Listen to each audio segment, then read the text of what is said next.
아침 묵상에 오신 여러분들을 환영하고 축복합니다. 오늘은 손을 견고히 할지니라 라는 제목을 가지고 스가랴 8장 1절부터 13절까지 말씀을 함께 살펴봤으면 좋겠습니다. 우리 2절부터 3절까지 말씀 같이 한번 읽어볼까요?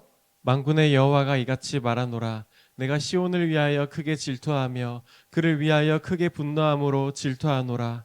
여호와가 이같이 말하노라. 내가 시온에 돌아와 예루살렘 가운데에 거하리니 예루살렘은 진리의 성읍이라 일컫겠고 만군의 여호와의 산은 성산이라 일컫게 되리라. 네, 하나님께서 계속해서 스가랴에게 말씀을 하십니다. 뭐라고 말씀하시냐면 내가 시온을 위하여 크게 질투하고 시온을 위해서 크게 분노했다라고 표현하고 있어요. 그래서 가끔 보면 내가 너희를 위하여 질투하고 너희를 위해서 분노하고 너희를 징계한다, 심판한다 이런 표현이 등장을 했다고 했어요. 그럼 우리가 의문이 들죠. 어떤 의문이 들어요? 목사님, 하나님은 사랑의 하나님 아니십니까? 그런데 왜 사랑의 하나님이 질투하고 분노하고 이렇게 무섭게 징계합니까? 라고 이야기할 수 있어요. 그런데 여러분, 그것은 분리되어 있는 게 아니에요. 여러분, 사랑하기 때문에 분노하는 거예요. 사랑하기 때문에 징계하는 거고 사랑하기 때문에 질투하는 거예요. 여러분, 예를 들어서 그런 경우들이 있죠. 우리가 식당 같은 데 가면 아이들이 떠들고 놀 때가 있습니다. 그럼 우리는 어때요? 아이고 애들 좋네 라고 하고 애들 그렇게 활기차고 좋네 하고 그냥 넘어가죠. 근데 여러분, 아이들이 떠들고 놀 때 그 부모는 어떻습니까? 애들 혼내죠. 그러면 우리가 그러죠. 뭐하러 혼내냐고 그냥 두지. 그런데 버릇 나빠진다고 안 된다고 그러죠. 여러분, 정말 내가 사랑하고 아끼지 않는다면 징계하지도 않아요. 그런데 우리가 분노하고 징계하고 질투하는 이유는 무엇입니까? 사랑하기 때문. 내가 너희를 위해서 크게 질투하였고 크게 분노하였다라고 이야기를 합니다. 내가 얼만큼 너희를 사랑하는지 크게라고 계속 이야기해요. 내가 얼마나 너희를 사랑하는지 그거를 너희가 알길 원한다는 거. 그래서 내가 너희를 사랑한다는 사실을 알려주고자 했던 거죠. 뿐만 아니라 이렇게 돼 있어요. 내가 시온에 돌아와 예루살렘 가운데 거하리니. 그렇죠. 정말 하나님께서 이스라엘 사랑하지 않았다면 뭘 할 거예요? 버렸을 거예요. 외면하셨겠죠. 그런데 그렇지 않았다는 거예요. 내가 너희 가운데 뭐 한다고요? 거하고 있다. 내가 널 사랑하고 너희 가운데 너희와 함께하고 있다. 사랑과 하나님이 너희와 동행한다는 사실에 대해서 확신을 주길 원했습니다. 그러면 왜 이 사실을 확신을 주길 원했을까요? 그건 그 당시 상황, 그 당시 처해졌던 독특한 상황 때문에 그래요. 우리 9절부터 11절까지 말씀을 한번 같이 읽어볼까요? 만군의 여호와가 이같이 말하노라. 만군의 여호와의 집 곧 성전을 건축하려고 그 지대를 쌓던 날에 있었던 선지자들의 입의 말을 이날에 듣는 너희는 손을 견고히 할지어다. 만군의 여호와의 말씀이니라. 이제는 내가 이 남은 백성을 대하기를 옛날과 같이 아니할 것인즉 곧 평강의 씨앗을 얻을 것이라. 포도나무가 열매를 맺으며 땅이 산물을 내며 하늘은 이슬을 내리리니 내가 이 남은 백성으로 이 모든 것을 누리게 하리라. 네. 뭘 얘기하냐면 만군의 여호와가 이같이 말하노라. 만군의 여호와의 집 곧 성전을 건축하려고 하면서 뭐라고 하냐면 너희의 손을 견고하게 할지어다. 이게 무슨 얘기냐면 이스라엘 백성들이 바벨론의 포로로 잡혀갔었잖아요. 바벨론의 포로로 잡혀갔다가 하나님의 은혜로 예루살렘으로 귀양 돌아오게 됩니다. 돌아와서 제일 먼저 했던 게 뭐냐면 성전을 재건하는 거예요. 이스라엘 민족의 중심에 삶과 신앙의 중심엔 성전이 있었어요. 그래서 성전을 재건하려고 했습니다. 그런데 문제가 뭐냐면 그 당시에는 그렇게 생각했어요. 포로로 잡혔을 때 언젠가 우리가 하나님께서 우리를 고향으로 돌려보낼 거다. 그리고 우리로 하여금 성전을 짓게 할 거다. 이런 믿음을 가지고 버텨왔고 그 믿음대로 성전을 짓게 된 거예요. 그랬을 때는 어떤 기대가 있었냐면 우리가 고향에 돌아와서 성전을 짓게 된다면 하나님의 영광이 우리에게 임할 거고 우리가 과거에 그 화려했던 영광을 되찾게 될 거다라는 기대가 있었어요. 그런데 성전을 건축함에도 불구하고 여전히 이방 민족이 뭐라는 거예요? 방해를 하고 억압을 하고 또 고난과 역경이 계속해서 존재하는 거예요. 그래서 의문이 드는 거죠. 정말 하나님께서 우리를 포로에서 돌아오게 하실 것이고 가서 너희가 성전을 지어라 라고 명령하셔서 우리가 성전을 짓고 정말 하나님 뜻대로 살려고 하는데 왜 이런 어려움들이 여전히 존재하냐는 거. 거기에 대해서 아까 앞서 이야기했던 그거죠.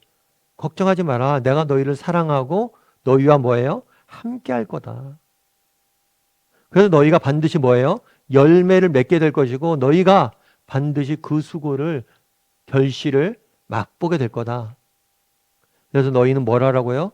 손을 견고하게 해라 라고 말하는 거. 그래서 왜 이런 말씀을 했냐? 그 당시 배경을 알아야 돼. 정말 성전 건축을 하려고 했지만 어려움들이 있었고 이 과정 속에서 하나님께서 그들에게 힘을 주고 내가 너희와 함께하고 반드시 너희가 그런 수고를 열매 맺게 될 것이다 라는 소망을 주기 위했던 것. 사실 그 당시 이스라엘 사람들의 입장에서는 정말 그 힘든 포로 생활을 마치고 돌아왔으면 뭔가 평탄대로가 열릴 것 같았어요. 장밋빛 길이 열릴 것 같았어요. 그런데 고향에 돌아왔지만 여전히 황무지고 여전히 고난과 역경이 끊이지 않았어요. 그럼에도 불구하고 하나님이 이야기하는 거예요. 염려하지 마라. 내가 너와 함께 할 것이고 과거의 영광을 되찾게 할 것이고 열매 맺게 될 것이다. 과거에는 실패했지만 이제는 그러지 않을 것이다 라고 말씀하시는 거예요. 그래서 우리도 소망을 가져야 되는 거죠. 2011년도에 일본에서 대지진이 있었습니다. 동북쪽에서. 그래서 그 당시에 지진 강도가 9.0, 그래서 굉장히 최대 규모의 지진이었다고 그러더라고요. 그래서 그 당시에 뭐까지 일어나냐면 쓰나미까지 일어나갖고 온 마을이 이 지역, 동북 지역이 굉장히 큰 피해를 입었습니다. 그런데 이렇게 피해를 입은 지역 중에서 이와태현이라는 곳이 있었어요. 근데 그곳에 작은 교회가 하나가 있었습니다. 사실 생각해 보세요. 여러분, 일본 같은 경우에는 이렇게 복음이 전하기가 쉬운 곳이 아니에요. 복음화율도 낮고 그곳에서 교회를 내서 복음을 전하 교회를 세우고 복음을 전한다는 게 쉬운 일이 아닙니다. 그런데 열심히 그럼에도 불구하고 열심히 복음을 전하고 열심히 교회를 꾸려가려고 그랬어요. 그런데 그 지역에 물론 지역 전체가 그렇게 수해를 입었지만 교회도 엄청난 타격을 입은 거예요. 망연자실한 거죠. 정말 하나님의 뜻에 따라서 이곳에 와서 복음을 전하기 위해서 교회를 세우고 정말 최선을 다해서 하고 있는데 이렇게 큰 어려움들, 재난들이 이 일대를 휩쓸어 갔으니까. 그럼에도 불구하고 그 교회가 망연자실만 하고 있진 않았어요. 아, 이곳에서 우리에게 어려움들이 있지만 그래도 이런 어려움 속에서도 교회가 저거 감당해야 될 역할이 뭘지 고민을 했어요. 그래서 교회가 이 지역사회에 소망이 됐으면 좋겠다 해서 다른 교회 연합을 내서 피해 입지 않은 지역과 연합을 내서 다른 사람들 돕고 섬기는 그런 일들을 했습니다.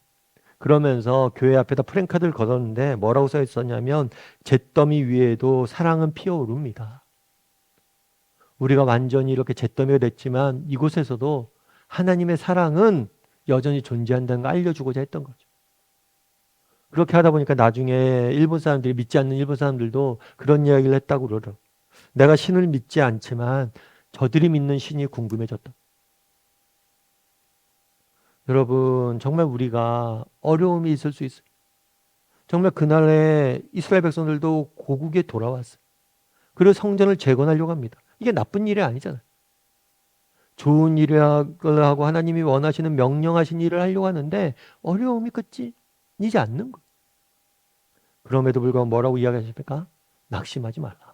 내가 너와 함께 할 거고 과거와 다르게 이번엔 열매가 나타나고 영광 회복될 것이다 라고 말하는 거예요. 우리도 마찬가지입니다. 정말 우리가 믿음을 지키고 살아갈 때 쉽지가 않아요.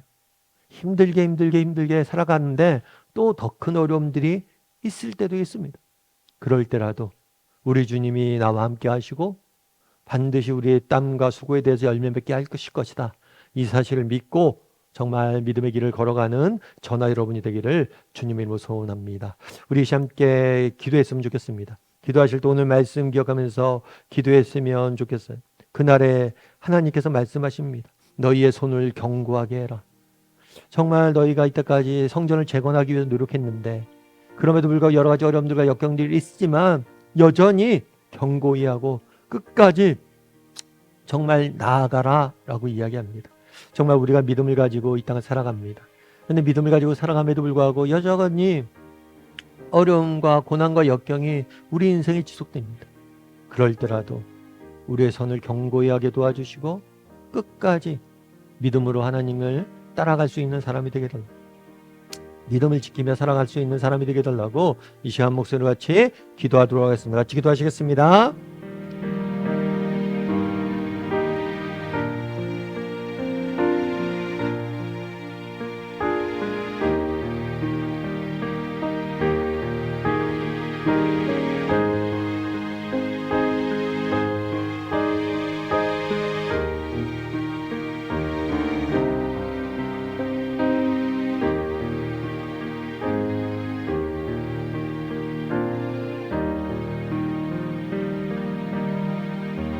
사랑의 하나님, 그날에 하나님께서 스가랴 선지자를 통해서 너희가 손을 경고히 해라 라고 말씀하십니다.